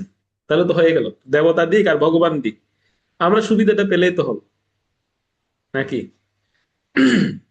মহাপ্রভু, ওটা হচ্ছে এখন জড়জাগতিক পথ। তবে একটা বিষয় কি প্রভু, আমার থেকে আমি যে লক্ষ্যে আছি ওই লক্ষ্য থেকে আমি বিচ্যুত হয়ে যাচ্ছি তো প্রভু। আমার আচ্ছা, লক্ষ্য হচ্ছে শেখ হাসিনা, ওখানে যদি আমার এমপির মাধ্যমে যদি পাই বা মন্ত্রীর মাধ্যমে যদি পাই, তাহলে আমার শেখ হাসিনার থেকে ওই মন্ত্রীর প্রতি আমার ভাবটা বেশি জন্মে গেল না? ওনাকে সবসময় পূজা করতে হবে না তখন, জি হুজুর এদিকে আসেন এদিকে বসেন প্রভু, এটা তো এখন আমার মূল উদ্দেশ্য হচ্ছে আমার পরমেশ্বর ভগবান, আমি যার অংশ। হুম। না, আপনি আপনি একটু তোষামত করলেন তাতে ক্ষতি কি? কিন্তু সুবিধাটা পাচ্ছেন। একটু তোষামত করলেন, সমস্যা কোথায়? সুবিধা তো পেয়ে যাচ্ছেন, সুবিধা তো মানে একইটা পাচ্ছেন, তো সেটা ভালো না? সুবিধা পাইলে বলেন। প্রভু জনজাতিক বিষয় যদি বলতে বলতে হয়, তাহলে তো প্রভু আমার মন্ত্রী চেঞ্জ হবে কিন্তু নেতৃত্ব চেঞ্জ হবে না। আচ্ছা। আচ্ছা, আচ্ছা। না, আমার আমার বিষয়টা হচ্ছে মানে ধরুন আমাদের একটা জিনিস প্রয়োজন, সেটা আমরা মানে এক এক কোনো না কোনো জায়গা থেকে পেলেই হচ্ছে। তার জন্য কে দিচ্ছে, কার থেকে এনে দিচ্ছে, আমাদের এত দেখার দরকার কি? আমার খিদে লাগছে, আমার অন্ন প্রয়োজন, এখন অন্নটা যে কেউ আমাকে এনে দিল, আমি খেয়ে ফেললাম, আমার এখন দেখার দরকার নেই আর কে কার থেকে এনে আমাকে দিয়েছে। আমার প্রয়োজন ছিল, আমি নিয়ে ফেলেছি। বিষয়টা সেরকম না? তো এখানেও বিষয়টা হচ্ছে এরকম, ভগবান বলছে আমি দেবতাদেরকে দিই বলে দেবতারা তোমাদেরকে দিচ্ছে। এখন আমি ওই এই মাঝখানে পড়তে চাই না, আমার হচ্ছে জিনিসটা পেলেই হচ্ছে। এখন দেবতা কার থেকে এনে আমাকে দিচ্ছে আমার এত দেখার দরকার নেই। এই জগতের অধিকাংশ লোকেরাই তো এমন, এই মেন্টালিটি রাখে। সেজন্য আমার প্রশ্নটা এটাই যে আমরা তো জিনিসটা পেলেই হল। যেমন আমার বৃষ্টি দরকার, সেটা ইন্দ্র কার কাছ থেকে এনে দেবে আমার ওটা দেখার দরকার নেই, ইন্দ্র বৃষ্টি দিলেই হচ্ছে। বিষয়টা সেরকম না? আপনারা কি মনে করেন মনোজিৎ প্রভু? প্রভু হরে কৃষ্ণ। প্রভু আমার কাছে মনে হয় আমরা যখন দেবতার কাছে চাই, কোন দেবতার কাছে, তখন তিনি আমাদেরকে দেবেন, বাট এটা আমাদের জন্য সবসময় ভালো নাও হতে পারে, বা এটা আমাদের জড়বন্ধনের কারণ হতে পারে। বা যেমন হচ্ছে রাবণের উদাহরণ, রাবণ শিবজি মহারাজের কাছ থেকে অনেক বর পেয়েছিলেন, বাট তার জন্য এটা ভালো হয়নি। কিন্তু ভগবান যখন কোনো কিছু দেন তখন আগে চিন্তা করেন যে এটা তার জন্য ভালো হবে কি না, যদি ভালো হয় তখন এটা দেন। আমার কাছে এরকমটা মনে হয় আর কি। আচ্ছা, প্রভু হরে কৃষ্ণ। মানে ভগবান আমাদের ভবিষ্যৎ দেখে দেন, এটাই বলছেন? আচ্ছা, আর কেউ বলতে চান? কিন্তু আমার আমার আমার থিওরিটা হচ্ছে আমি পেলেই হলো। আমার কার থেকে এনে কি দিচ্ছে আমার এত দেখার দরকার নেই বাবা, আমি সুবিধাটা পেলেই হচ্ছে, মানে এই সুবিধাবাদী টাইপের লোক আর কি। ঠিক আছে। প্রভু হরে কৃষ্ণ। তো আর কেউ? হ্যাঁ বলুন। প্রভু হরে কৃষ্ণ। প্রভু আসলে হ্যাঁ বলুন। দেবতারা আমাদেরকে কখনো মুক্তি দিতে পারে না, যে আমাদের যে চরম লক্ষ্য যে আমরা ভগবত ধামে প্রত্যাবর্তন করব। কিন্তু সেক্ষেত্রে হুম, ভগবানই আমাদেরকে একমাত্র মুক্তি দিতে পারে। হরে আচ্ছা। কৃষ্ণ। না, আমার আমার তো মুক্তি দরকার নেই, আমার জিনিসের দরকার। এত তাড়াতাড়ি মুক্ত হতে চাই না। আমার তো অনেক আশা আকাঙ্ক্ষা আছে এখন। তো আমার হচ্ছে সেগুলো পূরণ করা দরকার এখন। সেগুলো যদি আমি দেবতাদের কাছ থেকে পেয়ে যেতে পারি, তাহলে আমার এত আর ভগবানের ভজনা করে লাভ কি? সুযোগ সুবিধা পেলেই তো। হরে হ্যাঁ, হরে বলুন। কৃষ্ণ প্রভু, আপনি যদি এগুলো পেয়ে যান তাহলে মানে ভগবানের ভক্তি গ্রহণ করতে চাইবেন না, মানে ভোগ ঐশ্বর্য মত্ত হয়ে থাকবো আমরা সবসময়। আচ্ছা। ভক্তদেরকে ক্লাস দিলে এটা বিপদ। ওই ভক্তরা কি করবে? তো ওনারা মানে কি, মানে এমন ফিলোসফি বা তত্ত্ব দিয়ে দেবে, সেখানে আর কিছু বলার থাকবে না। যাই হোক, আমরা কিন্তু এখন, আমরা যারা ক্লাস করছি, আমাদের মনে করতে হবে আমরা এখন সেই মানে অর্জুন যে পরিস্থিতিতে আছেন, বা একজন মানে ভক্ত নন যিনি, তিনি যে পরিস্থিতিতে আছেন ওই অ্যাঙ্গেল থেকে আমাদের চিন্তা করতে হবে, ঠিক আছে, কর্মী অ্যাঙ্গেল থেকে। তো আপনাদের উত্তরগুলো ঠিক আছে, সবগুলোই সঠিক, কিন্তু অধিকাংশ লোকেদের মনোভাব হচ্ছে এমন যে না, আমার পেলেই হলো, কে কার থেকে এনে দিচ্ছে আমার দরকার নেই। অধিকাংশ লোকের অনুভূতিটা কিন্তু এমন, মনোভাবটা এমন। তাদের জন্য উত্তর হচ্ছে কোথায়? উত্তর কিন্তু পরবর্তী শ্লোকে। ভগবান, এর কিন্তু একটা শ্লোকের সঙ্গে একটা সঙ্গে লিঙ্ক আছে। দেখুন 23 নম্বর শ্লোকটা পড়ুন, সেখানে ভগবান স্পষ্ট করে দিয়েছেন কেন দেবতাদের কাছ থেকে পেলে হবে না। কেন হবে না সেটা ভগবান সেখানে বলে দিয়েছেন। 23 নম্বর শ্লোক, 23 নম্বর শ্লোক এবং অনুবাদটা পড়ুন। প্রভু হরে কৃষ্ণ। অন্তবন্তু ফলম তেষাং তদ্ভবতল্পমেধসাম দেবান দেব যজো জানতি মদ্ভক্তা জানতি মামপি। অনুবাদ: অল্প বুদ্ধি ব্যক্তিদের আরাধনা লব্ধ সেই ফল অস্থায়ী। দেবোপাসকগণ দেবলোক প্রাপ্ত হন, কিন্তু আমার ভক্তেরা আমার পরমধাম প্রাপ্ত হন। হরে কৃষ্ণ প্রভু। প্রথমেই ভগবান বলেছেন অন্তবন্তু ফলম তেষ, মানে দেবতারা যা দিবেন সে বস্তুটা অস্থায়ী, এটার কোনো স্থায়িত্ব নেই। অনেকটা জাদুকরের টাকা দেওয়ার মতো। মানে জাদুকর যখন দেখবেন স্টেজে উঠবে, আপনার সাদা কাগজ নিয়ে সেটাকে ডলার বানিয়ে দেবে, ডলার বানিয়ে আপনাকে হাতে ধরিয়ে দেবে, কিন্তু ওই ডলার ঘরে আস্তে আস্তে দেখবেন আবার সাদা কাগজ হয়ে গেছে। মানে ওটা অস্থায়ী। এবার এবার আমি যখন ইন্ডিয়াতে গেছি, তখন আমার একদম প্র্যাকটিক্যাল এই দৃশ্যটা দেখলাম। মানে আমি রাস্তা দিয়ে হেঁটে যাচ্ছি সন্ধ্যার টাইমে এরকম। তো দেখতে পাচ্ছি মানে কিছু মানুষ ঘিরে ধরেছে একজন ব্যক্তি। তো আমি একটু কৌতূহল বশত আমি একটু দেখতে গেলাম যে কি হতে, দেখি ওমা, দেখি একটা মানুষ সে মানুষের কাছ থেকে কি নিচ্ছে, সাদা কাগজ নিচ্ছে, যে আমাকে একটা যেকোনো একটা কাগজ দাও। কাগজ হাতে নিয়ে সে কি করছে এরকম, মানে কিছুক্ষণ কচলিয়ে সেটাকে ডলার বানিয়ে ছেড়ে দিচ্ছে। তো আমি, এটা তো সবাই দেখে অবাক হয়ে যাচ্ছে, বাবা সাদা কাগজ দিলে ডলার বানিয়ে দিচ্ছে একদম। তো আমি কিছুক্ষণ দাঁড়িয়ে দাঁড়িয়ে দেখছি, মানে আসলেই তো মানুষের থেকে নিচ্ছে কাগজ, কিন্তু সে সেটাকে ডলার বানিয়ে দিচ্ছে সঙ্গে সঙ্গে। কিন্তু তো পরে আমার সঙ্গে যিনি ছিলেন, তো তিনি বলছেন না, এটা তো অদ্ভুত বিষয়, আমরা একটা দিয়ে দেখি কাগজ, ডলার বানিয়ে দিই। সেটা আমি এরকম চিন্তা করছে। তো সে ব্যাগ খুলতে গেছে, আমি বলছি, দূর, এই কাগজ এখানে ডলার বানিয়ে দেবে তোমাকে হয়তো, কিন্তু ঘরে যেতে যেতে দেখবে আবার সেই কাগজ হয়ে গেছে এটা। এবং সেটাই হচ্ছে, পরে দেখতে পাচ্ছি আসলে এটা ছিল নকল ডলার, আসল ডলার। সে জাস্ট হাতের একটা কৌশল এসে কি করছে, মানুষের কাছ থেকে যে কাগজটা নিচ্ছিল সেটাকে সে ফেলে দিচ্ছে, এবং সে যে নকল ডলার গুনে নিচ্ছে সেগুলোই দিচ্ছে মানুষকে। এবং এটা একটা নকল, মানে পুরোটাই নকল। পরে লোকেরা বলা বলি করছিল আর কি। তো সেরকম দেখুন, দেবতারা যা দেয় সেটা হচ্ছে অস্থায়ী বস্তু। যেমন আমরা যখন দেখতে পাই কোনো দেবতার বর টিকেনি, কিন্তু আপনি রাবণের ক্ষেত্রে দেখুন, বর টিকেছে? কোনো বর টিকেনি। হিরণ্যকশিপুর ক্ষেত্রে দেখুন, এমন বর পেয়েছে মনে হচ্ছে যেন তাকে কেউ আর মারতে পারবে না, অমর হয়ে গেছে, কিন্তু সে বরটাও টিকেনি। সবাই, মানে আমি কয়টুকু উদাহরণ দেবো আপনাদের, যত যত অসুর বা যত যত যারা বড় বড় ব্যক্তিত্বরা বর নিয়েছেন দেবতাদের কাছ থেকে, একজনের বড় টিকেছে এরকম কেউ দেখাতে পারবে না। কোনো বর স্থায়ী হয়েছে এরকম কেউ দেখাতে পারবে না। সব বরগুলো অস্থায়ী। সেজন্য ভগবান স্বয়ং নিজে এখানে বলে দিচ্ছেন যে যারা দেবতা উপাসনা করে এরা অল্প বুদ্ধি সম্পন্ন, অর্থাৎ এদের বুদ্ধি খুব কম, বা এদের বুদ্ধি খুব অল্প, অল্প বুদ্ধি সম্পন্ন এরা। এই প্রসঙ্গে আহ প্রভুপাদ কি বলছে আমরা একটু দেখি, কেন তারা অল্প মেধোসাম। দেখুন, আমরা 20 নম্বর শ্লোক থেকেই এই লিঙ্কটা পরে আসছিলাম, যে কামস্তস্থ ঋতজ্ঞানে তাদের কামনার দ্বারা তাদের সবকিছু চুরি হয়ে গেছে, এবং তারা এই বিভিন্নভাবে তারা প্রকৃতির প্রতি বা বিভিন্ন ইয়ের প্রতি তারা শ্রদ্ধা যুক্ত, তারা নির্দিষ্ট একটা দেবতার প্রতি তাদের শ্রদ্ধা জন্মায়। এবং ভগবানও কি করেন, সেই শ্রদ্ধা তিনি আহ, রাখেন। এবং কিন্তু দেবতাদের যে দেওয়া যে ফল সেটি হচ্ছে অন্তবন্তু, সেটা খুব অস্থায়ী। এবং পরবর্তীতে যেটা হয় সেটা হচ্ছে তারা খুব অল্প বুদ্ধি সম্পন্ন হয়। ওকে, সেজন্য তাই ভক্ত এবং দেব উপাসক এই দুই শ্রেণীর মধ্যে রেজাল্ট কি, সেই রেজাল্ট আমরা দেখবো। ফলাফল, ভক্ত এবং দেব উপাসনার মধ্যে ফলাফলটা কি, একজন পড়ুন। হরে কৃষ্ণ প্রভু, ফলাফল। ভগবানের শুদ্ধ ভক্ত কিন্তু কৃষ্ণ ভাবনায় ভাবিত হয়ে ভগবানের সেবা করার ফলে সচ্চিদানন্দময় জীবন প্রাপ্ত হন।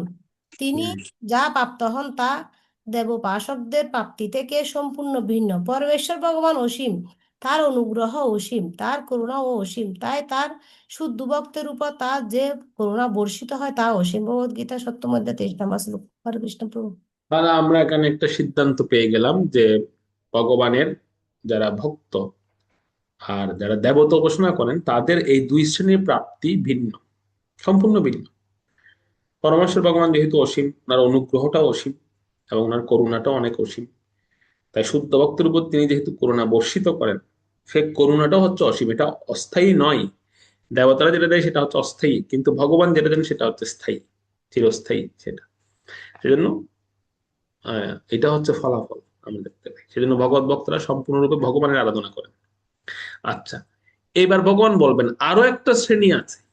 আমরা দেখুন দেবতা উপাসনাকারীদের নিয়ে আলোচনা করলাম, এদেরকে অল্প বুদ্ধি সম্পন্ন বলা হয়েছে। এইবার বলা হচ্ছে যে একটা শ্রেণী আছে যারা হচ্ছে একেবারে বুদ্ধি নেই, যাদের বুদ্ধিহীন, এদেরকে বলা হচ্ছে। দেবতা উপাসনাকারীদের তো অল্প হলেও বুদ্ধি আছে। এখন ভগবান যাদের কথা বলবেন এরা হচ্ছে বুদ্ধিহীন। 24 নম্বর শ্লোক অনুবাদ করুন।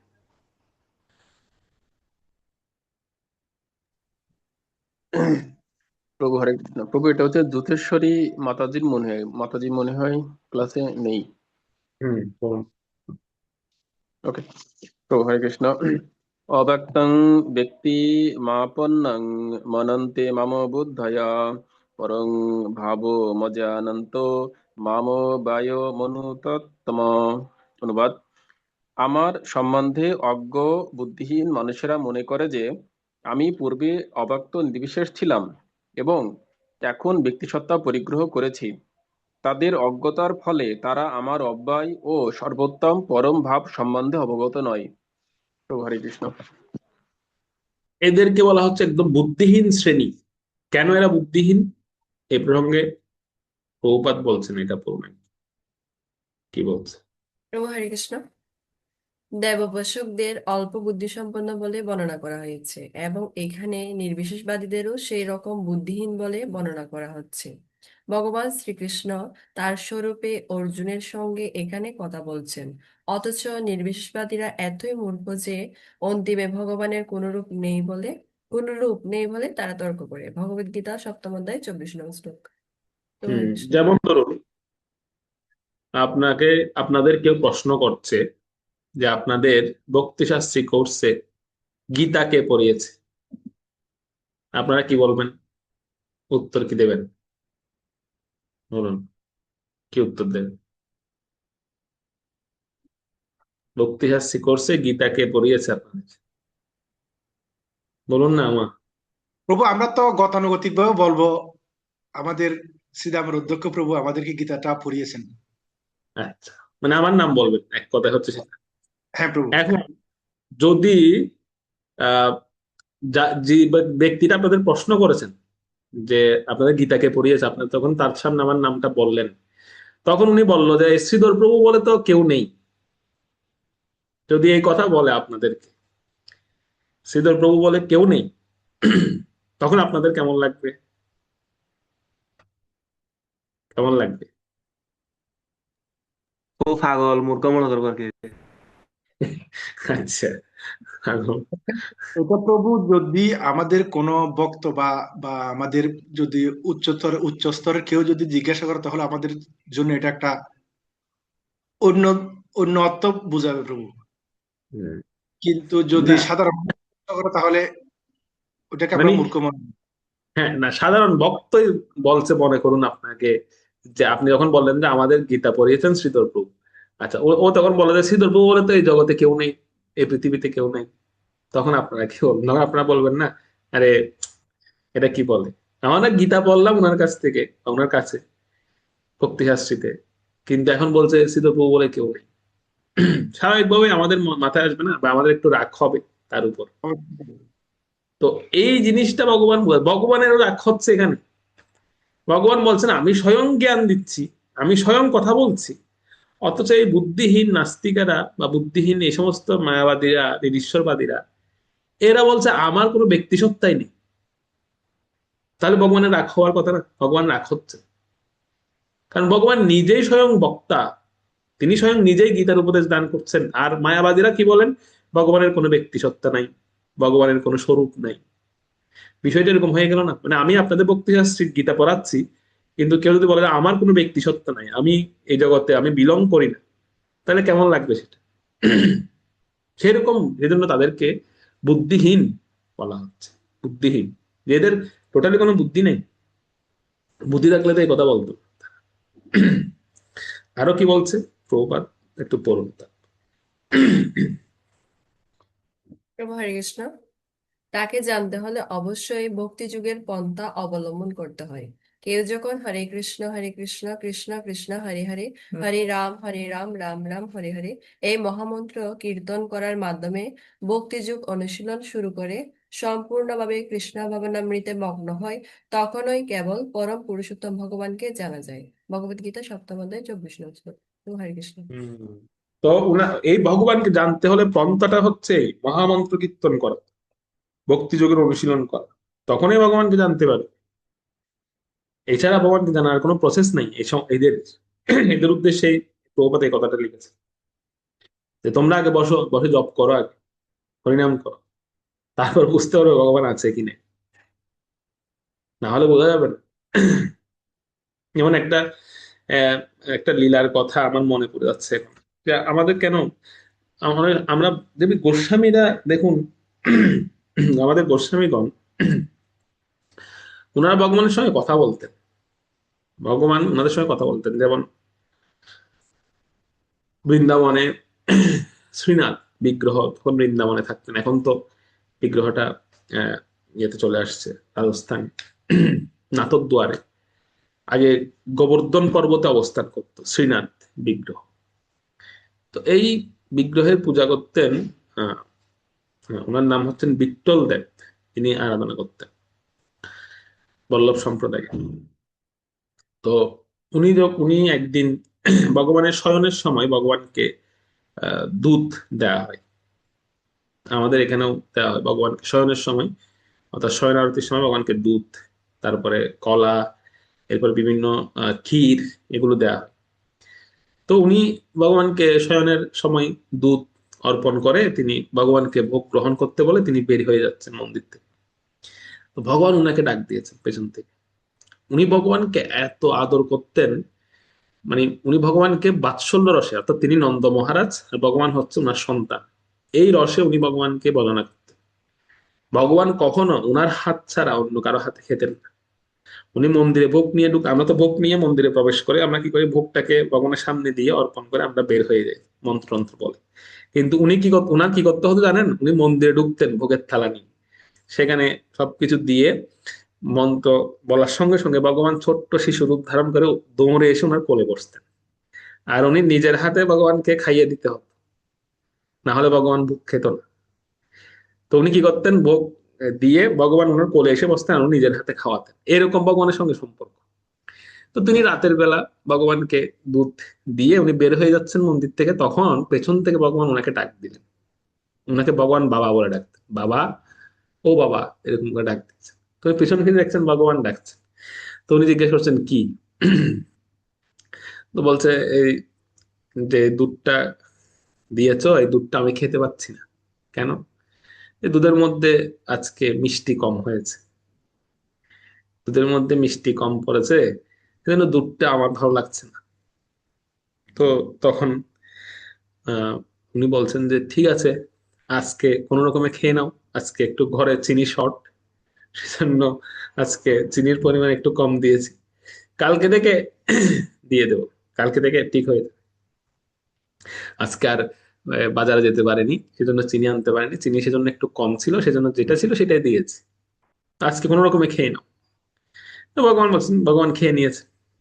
পরের দিন একদম ভালো করে চিনি মিষ্টি সব মাখিয়ে দুধ দিলেন ভগবানকে ভালো করে, যেহেতু আগের দিন ভগবান বলেছেন যে চিনি কম হচ্ছে। তো দিয়েছেন ভগবানকে, তখন ভগবান আবার ভগবানকে এই দুধ দেওয়ার পরে তিনি যখন মন্দির থেকে বেরিয়ে আসছেন, আবার ভগবান পেছন থেকে ডাক দিয়েছেন, বাবা, ও বাবা। ভগবান পেছনে ফিরেছেন, কি আজকে আবার কি? তো তখন ভগবান বলছেন যে আজকে চিনি বেশি হয়ে গেছে, মিষ্টি বেশি হয়ে গেছে, আজকে খেতে পাচ্ছি না, আজকে একটু মিষ্টির পরিমাণ বেড়ে গেছে, বেশি মিষ্টি হওয়ার কারণে দুধটা খেতে পাচ্ছি না। তো তখন উনি বলছেন যে আচ্ছা ঠিক আছে, আজকে কোনো রকমে খেয়ে নাও, কালকে থেকে ঠিক হয়ে যাবে, যেহেতু দিয়ে ফেলেছে এখন তার সেটা নেওয়া যাবে না। তো পরের দিন, তৃতীয় দিন, তিনি যখন দুধ ভোগ নিবেদন করছেন, তো পাশে কি করছেন, ওই চিনির বয়মটা রেখে দিয়েছেন। রেখে দিয়ে যখন বের হয়ে যাবেন, তখন ভগবান আবার ডাক দিয়েছেন, বাবা আজকে তো কিছুই দিলে না। তো তখন বাবা বলছে, আজকে নিজের হাতে নিয়ে খাও, একদিন কম একদিন বেশি আমি এর মধ্যে করতে পারবো না, তোমার যতটুকু প্রয়োজন নিজের হাতে নাও, মিক্সড করো, করে তারপর খাও, আজকে আমি আর দিতে পারবো না। তো দেখুন, এই যে ভগবানের সঙ্গে যে একটা আদান প্রদান, এই যে ভাবের আদান প্রদান, এটা এখন আমাদের প্রশ্ন হচ্ছে আমাদের সঙ্গে হয় না কেন? ভগবান আমাদের সঙ্গে করে না কেন? ওনাদের সঙ্গে করতেন, আমাদের সঙ্গে তো কই, আমাদের সঙ্গে তো করেন না। আমাদের সঙ্গে না করার কারণ হচ্ছে আমরা কি করি ভগবানের সঙ্গে এরকম আদান প্রদান? আগে নিজেদের প্রশ্ন করা উচিত, আমরা কি করি? যেমন একটা ছোট বাচ্চা জন্ম হওয়ার পর পরে কি সে কি মা বাবা এসব ডাকা শুরু করে? করে না তো। তাকে শেখাতে হয় 1-2 বছর ধরে যে আমি হচ্ছি মা, আমাকে মা ডাকো, বাবা বলে আমি হচ্ছি বাবা, বাবা বলো, এরকম বলে বলে বলে বলে তাকে শেখাতে হয়, কথা বলা শেখাতে হয় তাকে। সে কিন্তু প্রথম দিন থেকে কথা বলে না। আর একটা সময় গিয়ে এমন কথা বলা শুরু হয়, মানে কথা বলা শেখার পরে তাকে বলতে হয়, এই চুপ কর এখন বেটা, আর বেশি বকি না। একটা সময় তাকে বলায় বলায় শেখাতে হয়, মানে মা বাবা প্র্যাকটিস করিয়ে করিয়ে তাকে কথা বলানো শেখান। আর যখন কথা বলা শিখে ফেলে, এমন কথা বলে বাচ্চারা, তাকে চুপ করাতে হয়। তো আমরা কি ভগবানকে কথা বলানো শেখাই? আমরা শেখাই না বলে ভগবান আমাদের সঙ্গে বলে না। তো আমাদের এই প্র্যাকটিসটা করা উচিত, আমরা ভগবানের সামনে যাই, ভগবানের সঙ্গে আদান প্রদান করি, ভগবানকে তো কোনো কিছু বলি না, বা ভগবানকে তো আমরা কোনো কথাই শেখাই না। যদি আমরা শেখাতাম তাহলে ভগবান ঠিকই আমাদের সঙ্গে কথা বলতো, ঠিকই কথা বলতো, একদম বাচ্চার মতো। ভগবান সেম হচ্ছে একটা বাচ্চা, তাকে যেটা শেখাবেন সে সেরকম আদান প্রদান করবে। সেজন্য এখানে ভগবান স্পষ্ট করে প্রভুপাদ তাৎপর্য এখানে বলে দিচ্ছেন যে এই ভগবত ভক্তির পন্থা জানতে হলে ভক্তিযোগের পন্থাটা আগে অবলম্বন করতে হবে ভগবানকে জানতে গেলে। ভক্তিযোগের পন্থা হচ্ছে কি, ভগবানের নাম, ভগবানের এই যে পবিত্র মহামন্ত্র সেটি কীর্তন করা হৃদয় থেকে। এই কীর্তন দিয়ে শুরু হবে, সর্বপ্রথম শ্রবণ কীর্তনের দ্বারাই শুরু হবে ভক্তিযোগ। তখন পূর্ণ পুরুষোত্তমকে একসময় জানা যাবে, এবং তিনি ভাবের আদান প্রদানও করবেন সেরকম ভক্তের সঙ্গে। আরেকটা জায়গায় প্রভুপাদ লিখছেন, এটা একজন পড়ুন।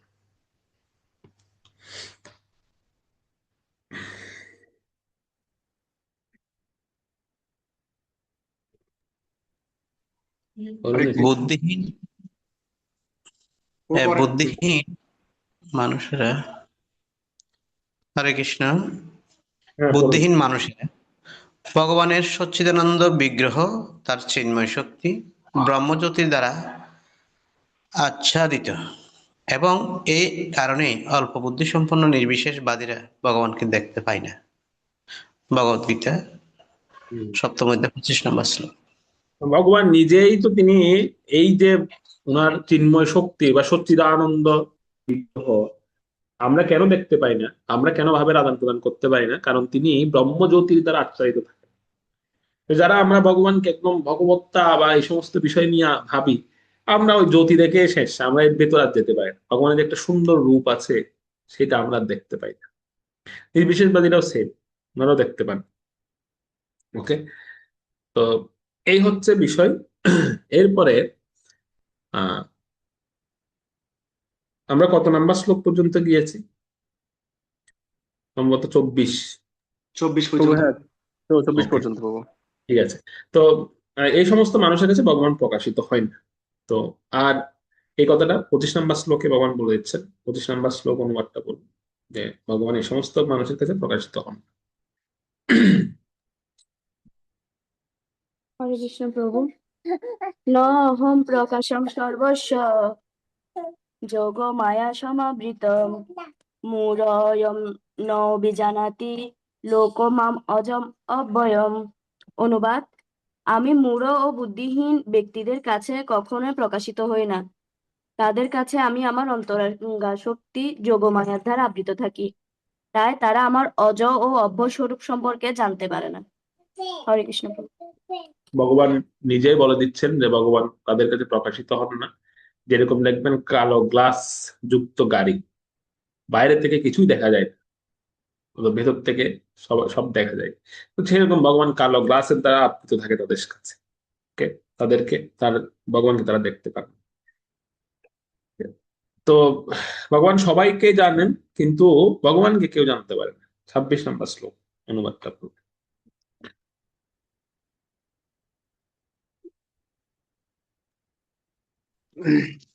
প্রভু এটা হচ্ছে অশোকাত্মা প্রভুর। করুন, একজন পড়ে ফেলুন। হরে কৃষ্ণ।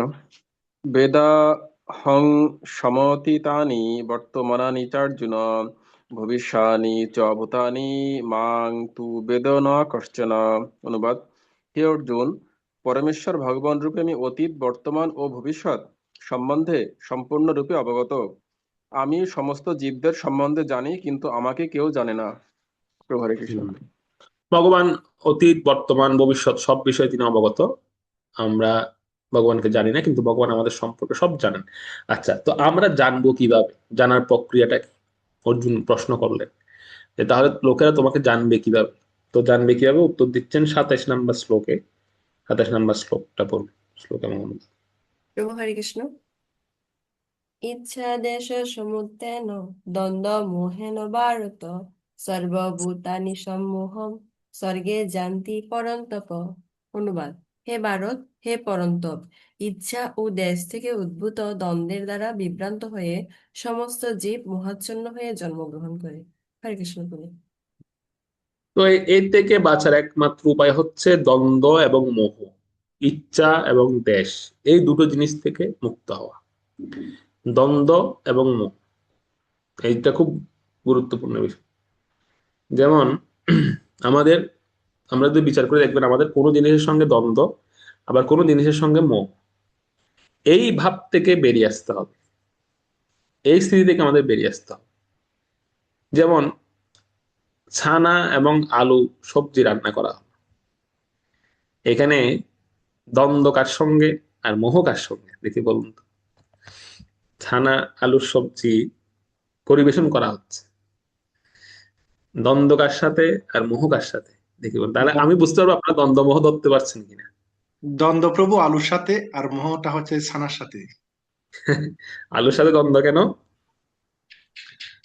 আলু ভক্তি জীবনে প্রবেশ করার সাথে সাথে আলু ভাজি, আলুর ভর্তা, আলুর দম খাইতে খাইতে প্রভু এখন আলুময় হয়ে গেছে জীবনটা, সেজন্য আচ্ছা, প্রভু। সেজন্য হ্যাঁ, ওকে, সুন্দর উত্তর দিয়েছেন তখন। আসলে আমাদের দ্বন্দ্ব থাকবে আলুর সঙ্গে। দেখবেন কারো পাতে যদি দেখা যায় ছানা পড়েনি, শুধু আলু দেওয়া হয়েছে, এ খেপে দেবে, "এ, আমি তোমার প্রিয় না, সেজন্য তুমি আমাকে মানে আলুটাই দিচ্ছ না, ছানা দিচ্ছ না।" আবার যাদের ডায়াবেটিস তাদের তো অবস্থা খারাপ, পাতে আলু পড়া মাত্রই এরা মানে একদম শেষ। তো যখন এরকম আমাদের স্থিতিটা হচ্ছে এমন যে আমরা কোনো জিনিসের সঙ্গে দ্বন্দ্ব বা কোনো জিনিসের সঙ্গে মোহ, ছানা বললে কোনো আসক্তি নেই, কোনো সমস্যা নেই, হ্যাঁ ছানা যতবারও দাও, কিন্তু আলু দিতে পারবে না, আলু দিলেই কিন্তু শেষ। তো ভগবান বলছেন এই দ্বন্দ্বমোহ থেকে বেরিয়ে আসতে হবে আগে একজন ব্যক্তিকে, তাহলেই তিনি আমাকে জানতে পারবেন। এ প্রসঙ্গে প্রভুপাদ একটা জায়গায় লিখছেন, এটা একজন পড়ুন, সুন্দর কথা। প্রভু হরে কৃষ্ণ। দ্বন্দ্ব মোহেন, এই ধরনের মোহাচ্ছন্ন মানুষেরা মান অপমান, সুখ দুঃখ, স্ত্রী পুরুষ, ভালো মন্দ আদির দ্বন্দ্বে প্রভাবান্বিত হয়ে মনে করে, এই আমার স্ত্রী, এটি আমার বাড়ি, আমি এই বাড়ির মালিক, আমি এই স্ত্রীর স্বামী। এটি হচ্ছে মোহের দ্বন্দ্ব। যারা এভাবে এই দ্বন্দ্বের দ্বারা মোহিত, তারা সম্পূর্ণ অজ্ঞ। তাই তারা পরম পুরুষোত্তম ভগবানকে জানতে পারে না। ভগবদ্গীতা 7ম অধ্যায় 27 নং শ্লোক। হরে কৃষ্ণ বলে। মানে সারাক্ষণ মে মে করতে থাকে। মে মানে কিরকম, ছাগলের মতো। মানে আমার আমার আমার আমার সারাক্ষণ এই করতে থাকে। সেজন্য তারা মোটামুটি এই দ্বন্দ্ব এবং মোহের দ্বারাই মোহিত হয়ে থাকে, সম্পূর্ণ অজ্ঞ। সুতরাং ওনারা পূর্ণ পুরুষোত্তম ভগবানকে কখনো জানতে পারেন না। এই হচ্ছে কথা। তো এর থেকে মুক্তির উপায় কি? মুক্তির উপায় বেশি কঠিন কিছু না, সে প্রসঙ্গ বলা হয়েছে। একজন পড়ুন এটি, এখানে পড়ুন। হরে কৃষ্ণ। দ্বন্দ্ব মোহন, কেউ যদি জড়জগতের বন্ধন থেকে মুক্ত হতে চায়, তাকে অবশ্যই ভগবত ভক্তের সেবা করতে হবে। ভগবদ্গীতা 7ম অধ্যায় 28 নম্বর শ্লোক। তো এই দ্বন্দ্বমোহ থেকে মুক্তির উপায় কি, সেই উপায় এখানে বলে দেওয়া হচ্ছে যে কেবলমাত্র একটি উপায়, ভগবত ভক্তের সেবা করা। ভগবানের শুদ্ধ ভক্তের সেবা করার ফলেই আমরা এই দ্বন্দ্বমোহ থেকে মুক্ত হতে পারি। ওকে, যারা মুক্ত হন তাদের কি হয় বা তারা কি করেন, সে প্রসঙ্গে 28 নম্বর শ্লোকে বলা হচ্ছে। 28 নম্বর শ্লোকটা পড়ুন। যেষাং তত্ত্বগতং পাপং জানানাং পুণ্যকর্মণাং তে দ্বন্দ্ব মোহনির্মুক্ত ভজন্তে মাং দৃঢ়ব্রতা। অনুবাদ: যে সমস্ত পুণ্যবান ব্যক্তির পাপ সম্পূর্ণরূপে দূরীভূত হয়েছে এবং যারা দ্বন্দ্ব এবং মোহ থেকে মুক্ত হয়েছে, তারা দৃঢ় নিষ্ঠার সঙ্গে আমার ভজনা করে। হরে কৃষ্ণ। তো যারা এই দ্বন্দ্বমোহ থেকে মুক্ত হয়েছেন, ওনারা হচ্ছে দৃঢ় নিষ্ঠার সঙ্গে ভগবত ভজনা করেন, ভগবানের ভজনা করেন। প্রথম হচ্ছে এটি, আর পরবর্তী 29 নম্বর শ্লোকে আর কি করেন। 29 নম্বর শ্লোকটা পড়ুন। হরে কৃষ্ণ হরে কৃষ্ণ প্রভু। প্রভু। শ্লোক 29। জরা মরণ মোক্ষয়া মাম জরা মরণ মোক্ষয়া মাম আশ্রিত ইয়তন্তি এ তে ব্রহ্ম তদ্বিদু কৃষ্ণম আধ্যাত্মম কর্মচ্ছ অখিলম। অনুবাদ: যে সমস্ত বুদ্ধিমান ব্যক্তি জরা ও মৃত্যু থেকে মুক্তি লাভের জন্য প্রয়াসী, তারা আমাকে আশ্রয় করে যত্ন করেন, তারা প্রকৃতপক্ষে ব্রহ্মভূত, কেননা তারা আধ্যাত্ম তত্ত্ব ও কর্মতত্ত্ব সম্বন্ধে সম্পূর্ণরূপে অবগত। হরে কৃষ্ণ প্রভু। তো ওনারা কি করেন, ওনারা সম্পূর্ণরূপে ভগবানের প্রতি যত্নপরায়ণ হন, ভগবানের যত্নপরায়ণ হয়ে ভগবানকে আরাধনা করেন এবং ওনারা ব্রহ্মভূত স্তরে অধিষ্ঠিত হন। ওকে, তো এরাই হচ্ছে বুদ্ধিমান। ভগবান বলছেন এরাই হচ্ছে বুদ্ধিমান শ্রেণী। এবং বুদ্ধিমান শ্রেণীর লক্ষণ হচ্ছে এটি। ওকে, এখানে কিন্তু সপ্তম অধ্যায় শেষ। 29 নম্বর শ্লোকে সপ্তম অধ্যায় শেষ হয়ে যাচ্ছে। তাহলে বলতে পারেন, তাহলে 30 নম্বর শ্লোকটা কি? 30 নম্বর শ্লোকটা হচ্ছে পরবর্তী অধ্যায়ের লিঙ্ক। আমরা 30 নম্বর শ্লোকটা পড়ব। এখানে অষ্টম অধ্যায়ের একটা লিঙ্ক দেওয়া হয়েছে। 30 নম্বর শ্লোক। হরে কৃষ্ণ প্রভু। সাধিভূত উদিতগম মাং সাধিযুগ্য চ মে বিদুঃ প্রাণা প্রয়াণকালः অপি চ মাং থু বিদুযুগ্য চেতস। অনুবাদ: যারা অধিভূত তথ্য, অধিবৈধ অধিবৈধ তথ্য ও অধিযোগ্য তথ্য সহ আমাকে পরমেশ্বর ভগবান বলে অবগত হন, তারা আমাতে আসক্তি চিত্ত, প্রয়াণকালেও প্রয়াণকালেও তারা আমাকে জানতে পারেন। হরে কৃষ্ণ প্রভু। এখানে কিছু বিষয় আলোচনা করা হচ্ছে, অধিভূত, অধিযোগ্য, প্রয়াণকালে। এই সমস্ত বিষয় নিয়ে আমরা এখন আলোচনা করব না, এই সমস্ত বিষয়ের আলোচনা হবে। একই প্রশ্ন অর্জুনের মধ্যে জাগরিত হবে যে আপনি যে শব্দগুলো উচ্চারণ করলেন, অধিভূত, অধিযোগ্য, প্রয়াণকালে, দয়া করে এই বিষয়গুলো আমাকে একটু ক্লিয়ার করুন। তো ভগবান ক্লিয়ার করবেন অষ্টম অধ্যায়ে গিয়ে। অষ্টম অধ্যায়ে আমরা যাব, সেখানে গিয়ে ভগবান এই বিষয়গুলো ক্লিয়ার করবেন। তো আপনারা অষ্টম অধ্যায়ের 1 থেকে 13 পর্যন্ত পরে আসবেন। নেক্সট পড়া হচ্ছে অষ্টম অধ্যায় 1 থেকে 13 পর্যন্ত শ্লোক। Okay? অষ্টম অধ্যায়ের 1 থেকে 13 বাড়ির পড়া। তো একজন উপসংহারটা পড়ুন।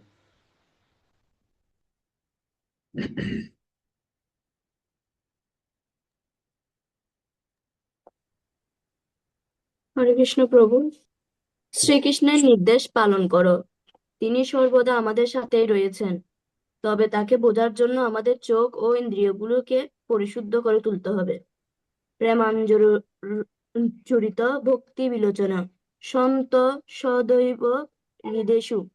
ধরো তোমার এক প্রিয় বন্ধু আছে, সে টেলিফোন করলো। প্রথমে তুমি আমাকে জিজ্ঞাসা করো কে বলছেন। সে বলছে এই তো আমি অমুক। তখন তো তাৎক্ষণিকভাবে তুমি তাকে চিনতে পারো। ঠিক তেমনি যদি তুমি তোমার ভেতরে থাকো সুপ্ত কৃষ্ণ প্রেমকে জাগ্রত করতে পারো, তবে প্রতি মুহূর্তেই তাকে দেখতে পাবে। ভগবত গীতা সপ্তম অধ্যায় 7, বোম্বে 1971। তো এই সপ্তম অধ্যায়ের মূল নির্যাস হচ্ছে আমাদের ভেতরে থাকা সুপ্ত কৃষ্ণ প্রেমকে জাগ্রত করা উচিত, তাহলে আমরা ভগবানকে সরাসরি দেখতে পাবো। ওকে, শিল প্রভুপাদ কি জয়। ওকে, কারো আজকের আলোচনার উপরে কারো কোনো প্রশ্ন আছে? প্রশ্ন থাকলে আপনারা করতে পারেন।